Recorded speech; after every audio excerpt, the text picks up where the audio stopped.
Hey, good mornings, everybody. Happy Sunday. It's Daryl here. It is bright and freaking early, man. It's 3 a.m. here in Connecticut on the East Coast. Okay, here we go. This is going to be an interesting. I love this stuff. I love physics. I love wave function collapse, the split screen experiment, time travel, all that stuff. I freaking love it. It makes me think. You look at it this way. How long have humans been on Earth? The Earth has been around for millions and millions and hundreds of millions of years. All right. How long have humans been on Earth? A teeny fraction of that. Okay. So in that teeny fraction of time that humans have been on Earth, how long ago in that little period of time did we think the world was flat? About 400 or 500 years ago. So in the whole time frame of the Earth. It was just yesterday that we thought the world was flat, that we thought the universe everything revolved around the earth. Just like yesterday in the whole scheme of things, right? And that makes me think how little we know right now. Really, when you look at the universe, we really are like a bunch of monkeys still trying to figure it out. Really. Okay, so on TikTok, there is this video about, I'll put the link down below. There's a reason. YouTube, especially when you have a monetized YouTube channel, there's a reason I don't put these videos in my video. It's because of copyright. YouTube is very strict when it comes to copyright. TikTok is not as strict. But YouTube, when you have a monetized YouTube channel, they are and the rules are a little foggy. So I just put the links down below. I don't, just because I could do something very, very simple wrong and end up getting a strike and losing my channel. That's why I don't put videos on here. So the link will be down below. Okay, so this video has made the rounds, and it's like I said, the link will be right there. And this is a Airbnb manager, okay? And he owns several properties, and he's got cameras on his properties. And it notifies him if there's movement on the properties. Okay, so there's a shed in this one particular property.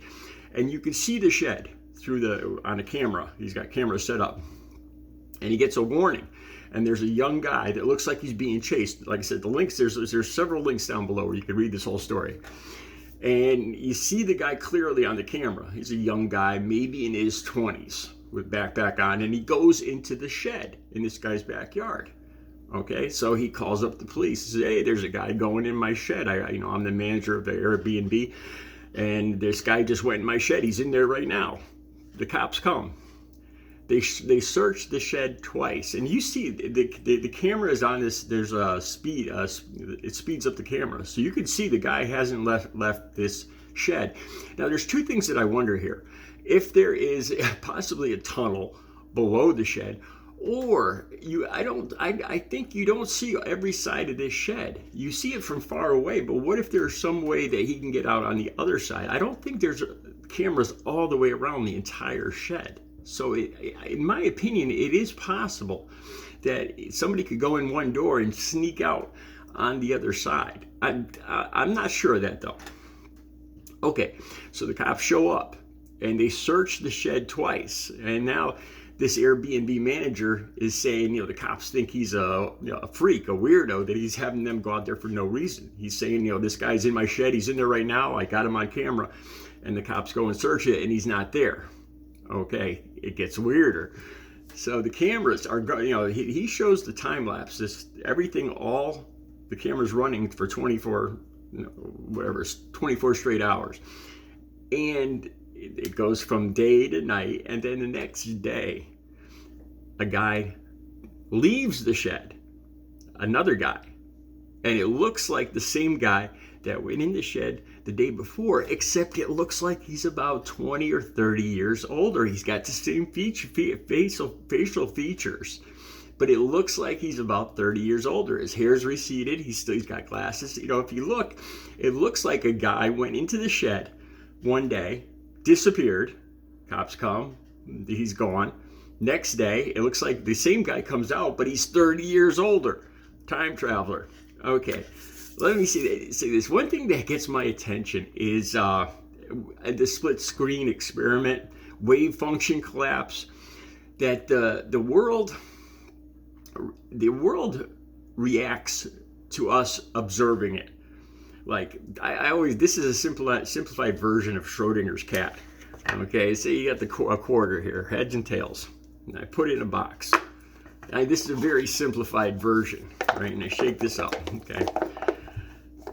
Okay. So right now, this quarter has not been observed. So right now, the wave function, it's in a superposition. This is my version of superposition. It's not a head, it's not a tail. It's both. It's both a head and a tail right now because nobody's observing it. You can't tell what that was. You can't tell what it is right now. It is both, literally, it is both a head and a tail right now. It's in a superposition. That's my very simplified version of Schrodinger's cat and all that. You know, and it makes me wonder, like, if nobody was observing this shed, what would have happened? And you can't know because you know, the only way you can know is if you observe it. Okay, so I started thinking about this in time travel, and I started looking into, is it more possible to travel backwards in time or forwards in time? And it's split on that. Supposedly traveling backwards in time violates Einstein's theory of relativity. And there's links all down below to this. But at first, I didn't think this made any sense because it seems opposite of time travel. Like if somebody was going to time travel, say in the year 2200, okay, and somebody would go back in time, it seems like if somebody was going to go back in time, they'd be the same age. Like they'd visit 1950 and they'd be the same age, and then they could visit like 1900 and they'd be the same age, you know. But this guy seems to be visiting 2024, but aging. And it kind of, you know, your first instinct of this seems to be that it doesn't make sense. If there's going to be time travel, you wouldn't age. You know, you'd be coming from a point in the future to different points in the past. So you would think that the person would be this. You know, at first glance, this doesn't seem to make sense. It seems to be the opposite of what you would imagine time travel to be. You know, why would a person age? You know, if he's going to go back in time, why wouldn't he just pick the same point, the same age to start from to go back? But what if it's just say theoretically that it's more possible to go backwards in time to change things that have happened in the past because the future is in the state of superposition. The future hasn't been observed yet, let's just say, unless there's time travel. See, this could just blow your mind.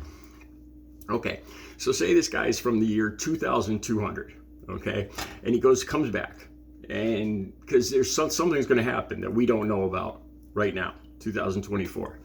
So this guy, 200 years in the future, he comes back, and he would I thought about this. If you're a time traveler and you appear somewhere, you're going to have to pick somewhere to appear just like this shed. I mean, you couldn't pick somewhere in public. You'd have to pick somewhere where people are very unlikely to be, yet very central, because you don't want to interact with a lot of people, because that'll change the future. So you'd want to pick a very out of the way, like a closet or a broom closet or a shed or something like that. Somewhere where nobody could observe you, where you wouldn't have very much interaction with other things. It would be out of the way, but it'd be central to the location where you need to be, so you don't interact with a lot of other things to change, you know, so you don't accidentally change time or interact with somebody and change something. So a shed would be a good choice. Okay, that's my point. Okay, so say he came back from 2200 and changed something, and then he goes back. And so he thinks in his mind, okay, I avoided. He eliminated a possible like nuclear catastrophe. Okay, so he goes back to 2200. He thinks everything's straightened out. He ages. You know, the time goes on, and now it's 2230. It's 30 years later, and there's something unforeseen happened.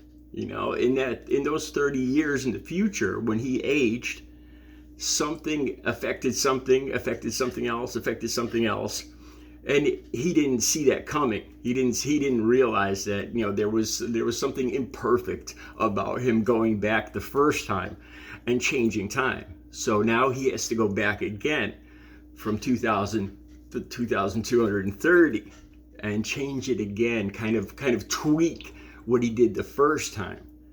So that's I know this is hard. Stick with me here. So theoretically, there could be an explanation for this. If this guy was coming from the future, why would he? It seems opposite to the reason of time travel.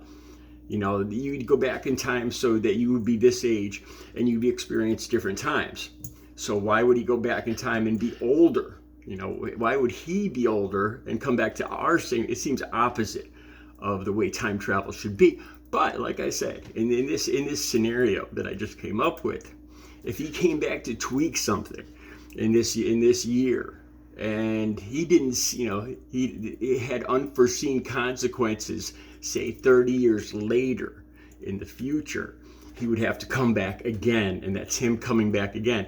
And yes, he would know the camera's there because he looks straight at the camera, because he in the future he would have read about this story. He would have read about him. He would have read that he was seen coming out of this. He would already know that he was going to be seen coming out of this shed. So why would he come out of the shed? It's hard to figure out. Let me know what you think. The links are down below. Is this a head or a tail? It's a head. See, but that's the wave function. The wave function collapsed. So, now it's a head and tail again. Let me know what you think. Have a good Sunday.